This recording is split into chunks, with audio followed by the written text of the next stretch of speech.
I don't think about it.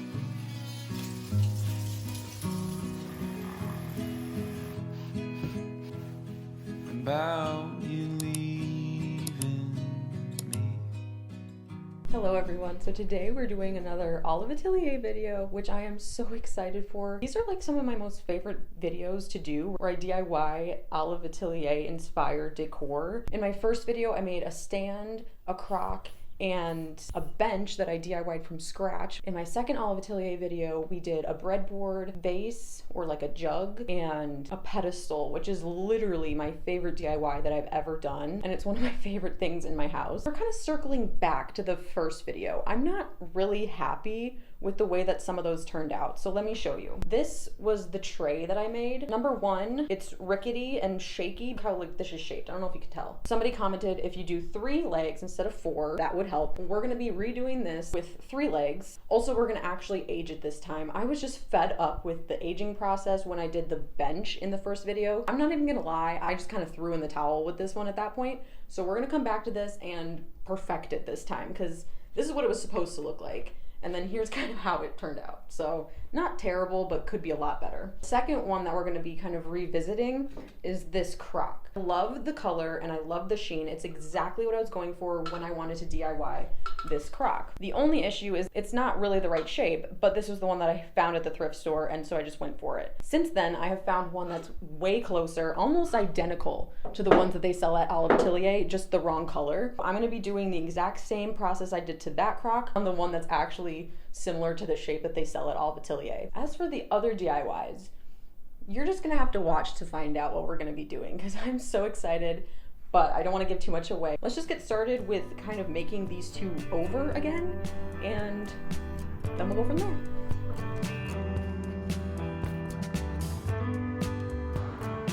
To achieve the look I'm going for on this crock, I'm going to be using 2 different spray paints, starting with smoky beige as my base coat.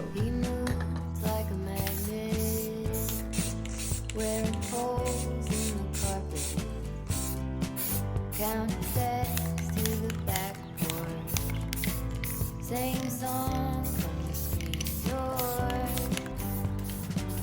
He was a score on a map, just waiting for a sign. Next, I'll use deep greige as my second coat. I'm pretty sure I just got lucky, and this can of spray paint just happens to have a broken nozzle, so when it comes out, it doesn't come out in a very steady stream. It leaves like this splotchy texture on the top, which is exactly what I'm going for. So I keep spraying the splotchy deep greige until I'm happy with the way that it looks. The final step is to spray the crock with a clear top coat, and this not only protects the spray paint, it also gives it the glossy finish that our Inspiration crock has.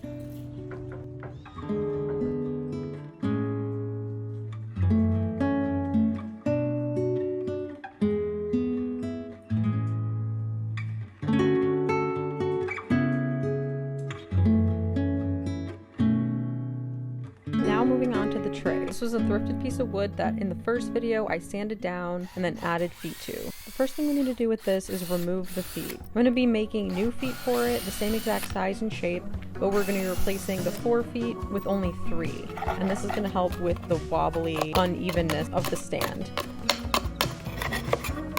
Enough, I think. I'm making new feet since the old ones have wood filler all over them, but I want them to be the exact same size, so I just traced the old foot onto this scrap piece of wood, and then I'm going to use my miter saw to cut them out.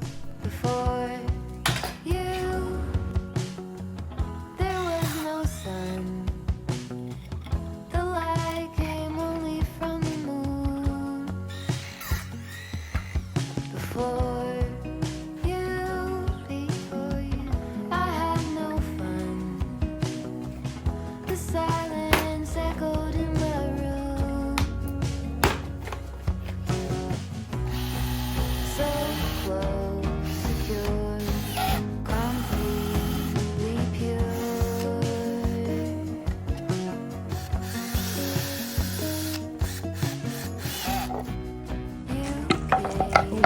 You kissed me right. Next, it's time to age the stand. Through my last 2 Olive Atelier videos, I've sort of trialed and errored many different aging techniques, and I think I've gotten down a technique that I personally like to use. The very first step is to sand the entire piece with 40 grit sandpaper. This especially helped with leveling the feet out to be flush with the outside of the tray. The next technique is to use these wire brush drill attachments to scratch up the piece.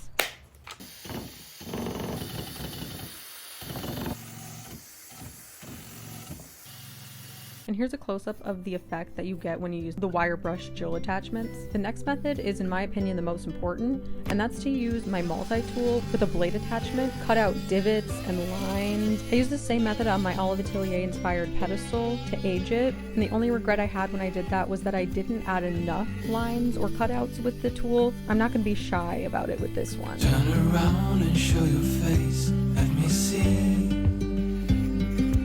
parts of you. Bodies interlaced, slow and easy. The next method in the aging process is just to beat your piece with any tool you can find. It really doesn't matter. Any hard thing you can hit it with and create some dents. Make sure the battery's always out when you're doing anything with your tools. I forget sometimes. I'm using 60 grit. At least to start. And I take my multi-tool with the sanding attachment and start sanding down some of those harsh lines that I created with the blade. And then I sand the entire thing with my regular sander. And the last thing to do is just repeat all of those steps again until you're happy with the final result.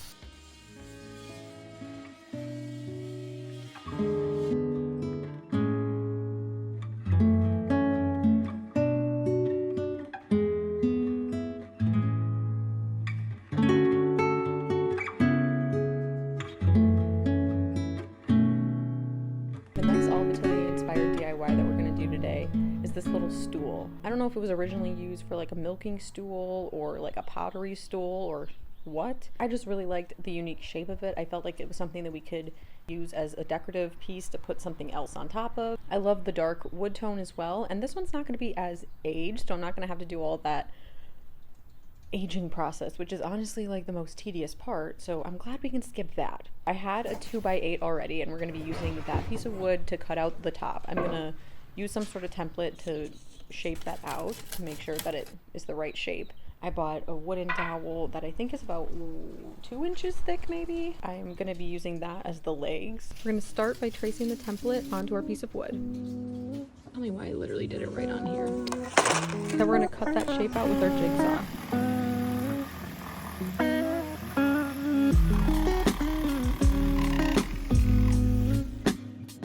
Using 40 grit sandpaper, we're going to sand the entire piece, smooth any rough and jagged edges, round it out a bit. This could all be avoided if I just took the time to learn how to use my router, because then I could do the rounded edges with the routing tool and cut it out seamlessly. But because I don't know how to use it yet, I just got to sand away. Yesterday, there was sun and there was rain, beauty in the mundane, and as the light startled our eyes, we let go of. Now that the seat for our stool is all smooth, we're going to move on to making the legs. Each leg is going to be 15 inches long and mitered on both ends at a 15-degree angle. There's something in the air.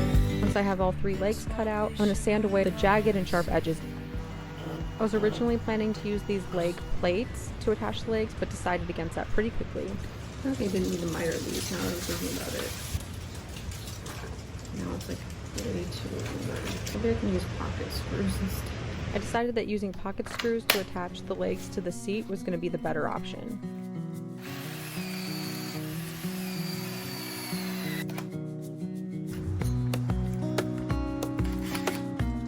I used a mix of wood glue and pocket screws to assemble the stool. Wish that I could stay in this moment forever, so I can hold you in my arm. I will carry you on my shoulders. I forget which way these go in. Yeah, like that. As long as I'm able, scare the monsters under your bed. Deep and abiding, liking for you. time. I need until my heart gives in. I will do everything that I can for you.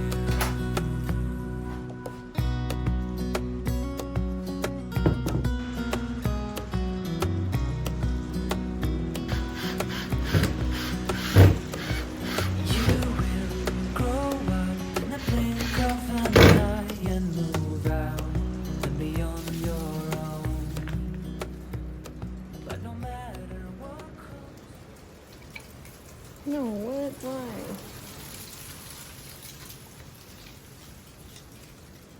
There's not quite going in, is it? Why does this always happen? Whatever.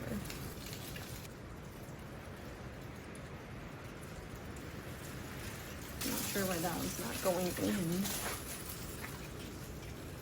It's fine. Deep and abiding,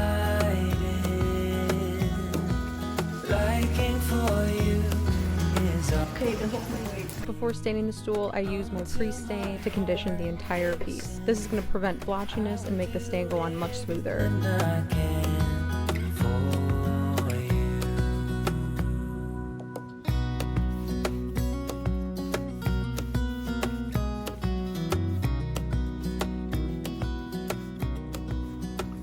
Finally, I'm using the darkest stain I own, Jacobine, to stain the entire stool. You can go back out.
Olive Atelier inspired DIYs. Let's talk about how much it costs to make them. I don't have the exact cost comparison for the Olive Atelier versions of these, but looking through their Instagram, I was able to get a little bit of an idea of how much these might cost. So let's start with the crock. Got this from the thrift store for about $4.99. Let's just round up to $5, make it easy.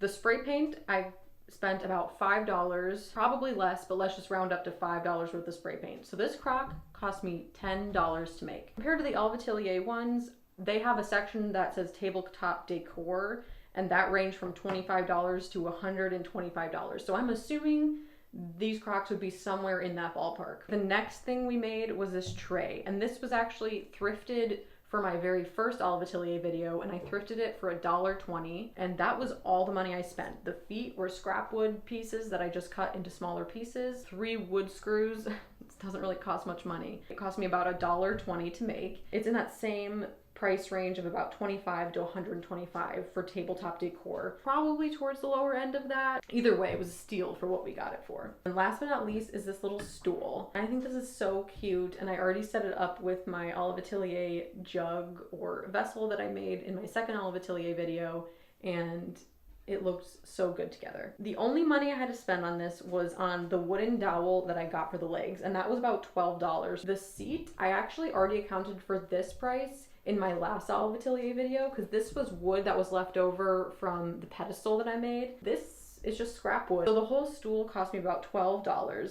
and the closest comparison I could find were for their elm stools, for anywhere from $35 to $175. So I'm guessing this one would probably be in the middle of that somewhere. We definitely saved some money, had some fun doing it. This stool is my favorite DIY we made this time. I feel like the one we make from scratch is always my favorite DIY. I'm honestly really impressed with how much closer this is to the actual Olive Atelier crock than the first time we tried to make it. I still feel like this tray could have been better. I think part of it is just the wood that we use because it has like this red section in the middle. If it was just all this color, I think we would have accomplished it even closer to the Olive Atelier DIY. What do you think? Tell me which one's your favorite down below. Would you ever try to make any of these at home? Have you bought any of these items from Olive Atelier before? I would love to hear about that in the comments down below. If you end up making any of these yourself, please make sure to DM me on Instagram or tag me on Instagram. And while we're at it, follow me on Instagram and TikTok,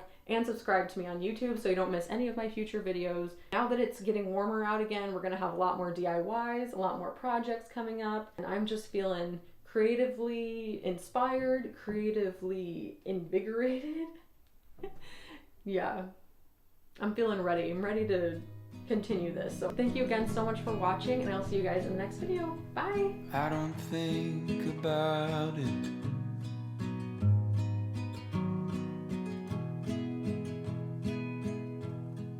About